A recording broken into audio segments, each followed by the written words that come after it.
It has been said that imitation is the highest form of flattery. But how would you feel if someone imitating you then came to your house, wanted to wear your clothes, wanted to eat your food? I imagine it would feel less like flattery and more like competition. In the animal kingdom, there is a sort of imitation that goes on.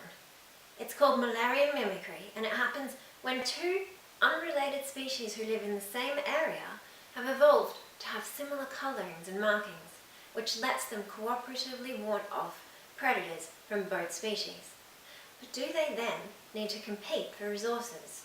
What sort of effect could this have on the stability of their community? Alexander and his colleagues set out to find the answers. They chose to do their study on catfish from the Amazon basin, as they knew there were a number of locations where similar-looking fish lived together. But first they needed to make sure that they didn't look similar just because they were related.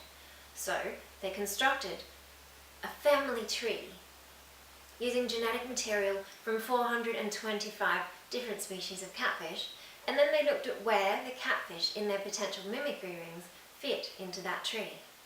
Each small box on this image shows one mimicry ring, and the coloured circles show the family line the fish have come from.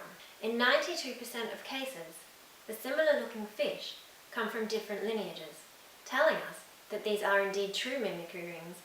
The next step in the author's investigation was to find out how much competition there was within the mimicry rings for the available resources.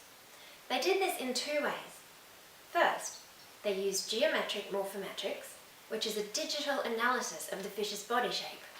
They looked at features like the snout length, the eye position, and the body depth, which are all important traits showing what sort of food the fish can eat. Next, they used stable isotope analysis.